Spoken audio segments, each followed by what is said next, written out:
नमस्कार साथियों, मेरा नाम है आर.के. सिंह। संस्कृति पीसीएस यूट्यूब प्लेटफॉर्म पर आप सभी का स्वागत है। आज के एपिसोड में हम जिस न्यूज की चर्चा करने वाले हैं, इस न्यूज का संबंध जुड़ता है भारत नेपाल की सीमा और टर्की से। न्यूज खास तौर पे चर्चा में है जिसमें ये कहा जा रहा है कि भारत नेपाल की सीमा पर तुर्की की जो गतिविधियां हैं वो हाल के समय में काफी बढ़ गई हैं। ये कहा जा रहा है कि बहुत सारे जो मस्जिद हैं, बहुत सारे जो मदरसे हैं, उनका अब जो नेटवर्क है वो भारत नेपाल की सीमा पर बढ़ता जा रहा है। और ये जो नेटवर्क है अब भारत की सुरक्षा के लिए, चाहे वो राष्ट्रीय सुरक्षा हो, चाहे वो आंतरिक सुरक्षा हो, चाहे देश की जो स्थिरता है, उसके ऊपर अब कहीं ना कहीं संकट उत्पन्न करने वाला है। इसी कारण से ये न्यूज चर्चा में है। तो देखेंगे कि आखिर पूरा मामला है क्या, इस तरह की जो टर्की की गतिविधियां हैं आखिर क्यों की जा रही हैं, इसके पीछे टर्की की मंशा क्या है, क्या इसमें पाकिस्तान भी शामिल है या भारत विरोधी जो भी ताकतें हैं, क्या उनके द्वारा ये पूरा नेटवर्क प्रायोजित किया जा रहा है। इस पर हम डिटेल से बात करेंगे, जो आंकड़े हैं उन पर भी बात करेंगे और इसके अलावा जो भी अहम पहलू होंगे उन पर हम चर्चा करेंगे। चलिए चर्चा में आगे बढ़ते हैं। चर्चा में आगे बढ़ने से पहले एक महत्वपूर्ण सूचना है। संस्कृति आईएएस के द्वारा जो मानसून सुपर सेवर जो सेल है वो संचालित किया जा रहा है और ये जो ऑफर है ये कब तक वैलिड है, ये तो 10 से लेकर 14 जुलाई के बीच में ये ऑफर वैलिड है और इसके तहत संचालित जो विभिन्न कोर्स हैं उन पर महत्वपूर्ण छूट दी जा रही है। जैसे आईएएस जो फाउंडेशन कोर्स है पीटी मेंस के लिए संचालित किया जाता है, जिसमें जीएस सीसैट ऑनलाइन जो कोर्सेज हैं उन पर एक बड़ा महत्वपूर्ण छूट दिया जा रहा है, जिसके तहत देखें तो स्पेशल डिस्काउंट अप टू 60% का जो छूट है वो प्रदान किया जा रहा है। इसके अलावा अगर आप देखेंगे तो ऑप्शनल जो कोर्सेज हैं उन पर अप टू 50 to 60% का डिस्काउंट दिया जा रहा है, जिसके तहत ज्योग्राफी और हिस्ट्री जो ऑप्शनल जो सब्जेक्ट है इनके लिए जो ऑनलाइन मोड पर जो कोर्स है, ये इसका जो बैच है ज्योग्राफी के लिए 15 जुलाई से स्टार्ट हो रहा है, जिसकी बैच टाइमिंग है सुबह के 8 बजे और निर्धारित फी पर डिस्काउंट के बाद अब इसके लिए जो निर्धारित फी है वो केवल 25,000 मात्र है। ऐसे हिस्ट्री है, हिस्ट्री का जो बैच है वो 31 जुलाई से स्टार्ट हो रहा है, बैच की टाइमिंग सुबह के 8:30 बजे है। निर्धारित जो फी है उस पर डिस्काउंट दिया जा रहा है, उसके बाद ये जो फी है केवल 17,500 मात्र है। इसके अलावा आप देखेंगे तो यूपीएससी यूपी पीसीएस के जो फाउंडेशन कोर्स हैं, पीटी मेंस लाइव ऑनलाइन जो कोर्स हैं, इन पर भी महत्वपूर्ण छूट दिया जा रहा है। जैसे यूपीएससी और यूपी पीसीएस जीएस जो फाउंडेशन कोर्स है इस पर मोर देन 50% का डिस्काउंट दिया जा रहा है। यूपी पीसीएस जो फाउंडेशन कोर्स है जो जीएस और सीसेट का एक कम्बो पैक है, इस पर भी 60% का डिस्काउंट दिया जा रहा है और UP PCS target batch prelims 2025 पर 70% की छूट दी जा रही है। इसके अलावा अगर आप देखेंगे तो जो पीसीएस फाउंडेशन कोर्स है अलग अलग राज्यों के लिए संचालित जो भी राज्य आधारित जो लोक सेवा आयोग परीक्षाएं हैं उन पर देखें तो बीपीएससी, एमपीपीएससी, आरएस और 71वीं जो बीपीएससी है इन कोर्स पर अप टू 75% का जो डिस्काउंट है वो प्रदान किया जा रहा है। तो ये कुछ महत्वपूर्ण सूचना थी। और अधिक कोई जानकारी चाहते हैं तो जो भी संस्कृति आईएएस के जो कॉलिंग नंबर है उस पर फ़ोन करके आप जानकारी प्राप्त कर सकते हैं या वेबसाइट विजिट करके संबंधित जो क्वेरी है उसका शंका समाधान कर सकते हैं। अब न्यूज़ की चर्चा करते हैं। भारत नेपाल सीमा पर मस्जिदें और जो मदरसे हैं ये क्यों बना रहा है टर्की, ये टर्की की जो मंशा है अब ये कहीं ना कहीं चर्चा का विषय बनी हुई है। क्या पाकिस्तान के दोस्त की नीयत खराब है भारत के प्रति, यही प्रमुख मुद्दा है। क्योंकि हाल ही में देखें तो कई सारे ऐसे आईबी या जो भी खुफिया एजेंसी हैं उनके हवाले से रिपोर्ट्स आई और ये जानकारी मिली कि तुर्की नेपाल और भारत की सीमा पर, भारत और नेपाल के बॉर्डर से सटे हुए जो क्षेत्र हैं वहां पर तेजी से अपनी गतिविधियां संचालित कर रहा है, जिसके तहत खास तौर पे जो एक मस्जिद और जो मदरसे हैं उनका बड़े स्तर पे निर्माण करा, उनका पूरा एक जो नेटवर्क है वो विकसित करा। और ये जो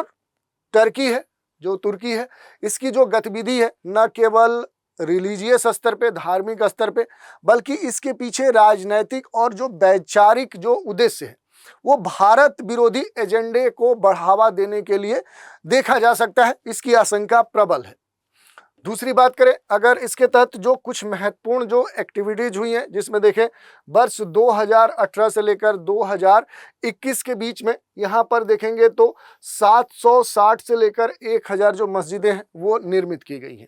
मदरसों की संख्या 2018 से लेकर 2021 के बीच में 508 से 645 के आसपास जो लगातार मस्जिदें हैं उनकी संख्या लगातार बढ़ रही है। सक्रिय जो संगठन है जैसे आईएचएच जो तुर्की से जुड़ा हुआ है, नेपाल का जो आईएसएन है या फिर पाकिस्तान का जो आईएसआई है, वो खास तौर पे इन सेक्टर्स में सक्रिय दिख रहे हैं। इनको सपोर्ट करने वाली जो एजेंसियां हैं, जैसे तुर्की की जो सरकारी एजेंसी टीका है, खुफिया एजेंसी जो MIT है, वो भी इनको सपोर्ट कर रही हैं। संवेदनशील जो क्षेत्र हैं, जिसमें यूपी, बिहार, पश्चिम बंगाल, नेपाल से सटे हुए जो जिले हैं, वहां इसके प्रभाव अब धीरे धीरे दिखने भी शुरू हो गए हैं। और इसी कारण से कहा जा रहा है कि इस प्रकार का जो मस्जिद और मदरसों का जो नेटवर्क है, जो कि तुर्की के द्वारा विकसित किया जा रहा है, अब ये कहीं ना कहीं बड़े एक उद्देश्य को ध्यान में रखते हुए संचालित किया जा रहा है। अगर हम बात करें इस पूरे क्षेत्र में, नेपाल में तुर्की की जो भूमिका है और इसके द्वारा जो तेजी से यहाँ पर विकसित किया जा रहा जो नेटवर्क है, तो अगर हम बात करें तो हाल के समय में जो तुर्की है, तुर्की के जो बहुत सारे गैर सरकारी जो संगठन है, जैसे कि IHH है, इसने भारत और नेपाल की जो सीमा वाले जो क्षेत्र हैं, जो बॉर्डर से सटे हुए संवेदनशील जो भारत के राज्य हैं या जो क्षेत्र हैं, वहाँ पर बड़े स्तर पे आप देखेंगे तो जो मस्जिद हैं, मदरसे हैं, जो अनाथालय हैं या जो इस्लामिक केंद्र हैं,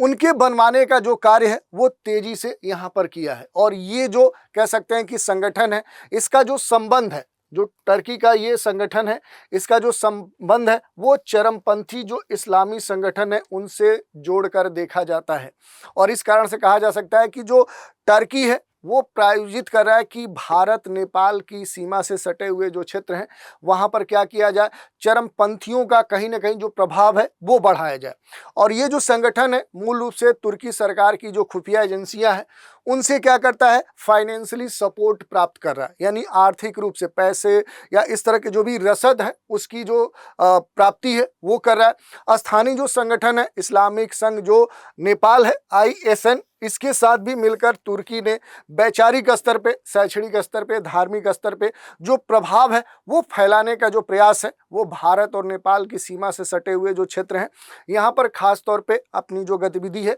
वो संचालित कर रहा है। अब यहाँ पर अगर हम बात करें कि जो टर्की है आखिर इस तरह का जो प्रयास है, इस तरह का जो उद्देश्य लेकर वो आगे बढ़ रहा है, इसके पीछे उसका मूल मोटो क्या है, उसका आखिर कह सकते हैं कि उद्देश्य क्या है। तो देखिए,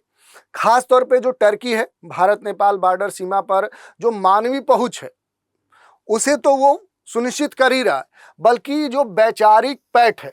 वो भारत नेपाल की सीमा वाले क्षेत्र में अपनी पैठ बनाना चाह रहा है और इसी को स्ट्रेटजिक स्तर पे यहाँ पर वो लागू कर रहा है। और इसके लिए एक पूरा जो रणनीतिक नेटवर्क है उसे वो यहाँ पर स्टेबल करना चाहता है, जो कि भविष्य में, फ्यूचर में उसे क्या करे, एडवांटेज प्रदान करे। किस संदर्भ में, तो चाहे वो राजनीतिक हो, रणनीतिक स्तर हो, सुरक्षा के स्तर पे हो, तो इन सभी उद्देश्यों को ध्यान में रखते हुए टर्की इस तरह का जो प्रयास है, इस तरह की जो रणनीति है वो चल रहा है।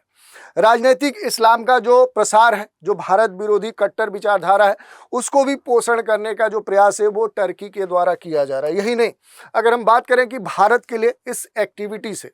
तुर्की के द्वारा या कहें जो भी उसके समर्थित जो देश हैं, जो संगठन है, उनके द्वारा इस तरह का जो नेटवर्क विकसित किया जा रहा है भारत नेपाल की सीमा पर, आखिर इससे भारत के लिए क्या खतरे उत्पन्न हो सकते हैं। तो देखिए, बहुत सारे खतरे हो सकते हैं। जैसे सबसे पहला जो खतरा होगा वो बॉर्डर वाला जो क्षेत्र है, वहां पर जो कट्टरपंथ है, कट्टरपंथ की जो सोच है या इस तरह की सोच रखने वाले लोगों के द्वारा विभिन्न जो गतिविधियां हैं वो संचालित की जा सकती हैं। और जो भी सीमावर्ती डिस्ट्रिक्ट हैं, वहाँ की जो जनसंख्या है, उस जनसंख्या की जो संरचना है, उसकी जो सोच है, उसकी जो बहुलता है, वो प्रभावित हो सकती है। और भारत विरोधी जो विचारधारा है और उसमें खास तौर पे जो नफरत की जो राजनीति है, नफरत का जो प्रचार है, वो तेज हो सकता है। तो ये एक बड़ा प्रभाव देखने को मिल सकता है। दूसरा जो प्रभाव देखने को मिलेगा वो टेररिज्म के संदर्भ में जो भी जासूसी गतिविधियां हैं उनके बढ़ने का खतरा होगा, क्योंकि जो भारत का एक दुश्मन देश जो पाकिस्तान है, उसकी जो ISI है वो तुर्की के साथ मिलकर इस तरह का जो नेटवर्क है वो भारत के जो सीमावर्ती जो क्षेत्र हैं वहां पर विकसित करना चाह रहा है और कहीं ना कहीं उन क्षेत्रों में अपना जो दखल है वो बढ़ाने का जो प्रयास है वो कर रहा है। और इसके पीछे कारण यही है कि इन क्षेत्रों में जो आतंकी संगठन है ये अपने लोगों को, अपने गुर्गों को क्या करना चाह रहे हैं, एंट्री करवाना चाह रहे हैं, पनाह देना चाह रहे हैं, उन्हें धन हथियार भेजने के प्रयास करें ताकि उन क्षेत्रों में अशांति फैलाई जा सके। तो इस तरह के जो संभावना है भारत के लिए खतरे के रूप में देखी जा रही। यही नहीं, आंतरिक सुरक्षा सुरक्षा पर भी खतरा हो सकता है, क्योंकि तुर्की की जो गतिविधियां हैं उन गतिविधियों से भारत के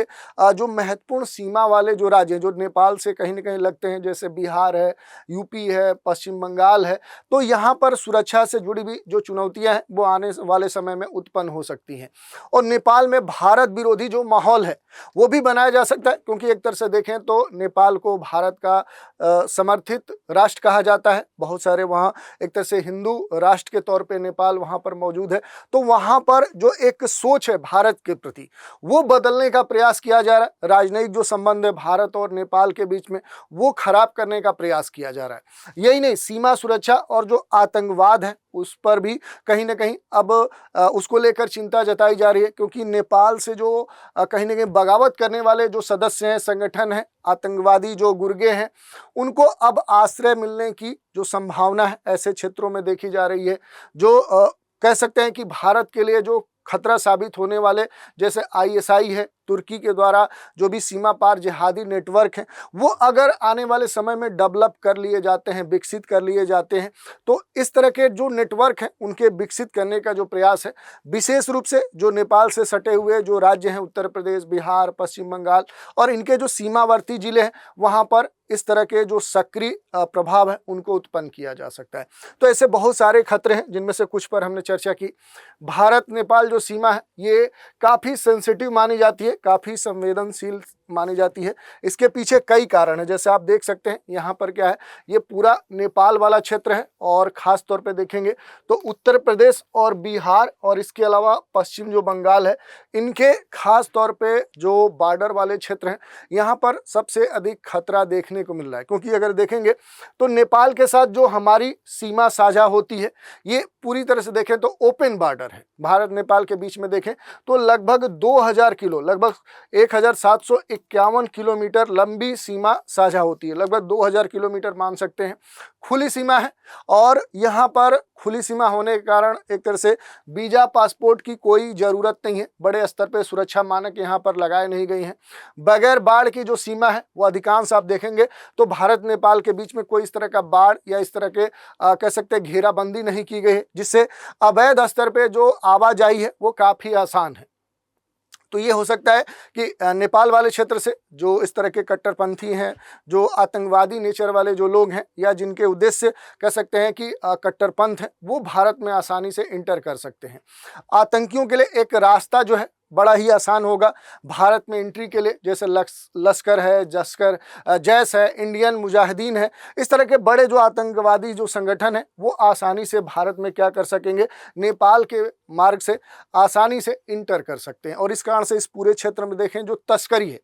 खास तौर पे नकली नोटों के, हथियार की, ड्रग्स की, मानव तस्करी, ये बढ़ सकती है और ये भारत के लिए काफ़ी खतरनाक साबित हो सकती है। कुछ महत्वपूर्ण जो अब तक आंकड़े आए हैं उनकी अगर बात करें तो 2018 से लेकर 2021 के बीच में भारत नेपाल सीमा पर देखेंगे तो जो मस्जिद हैं उनमें लगभग 31.15% की वृद्धि दर्ज की गई। इसका मतलब कि 2018 से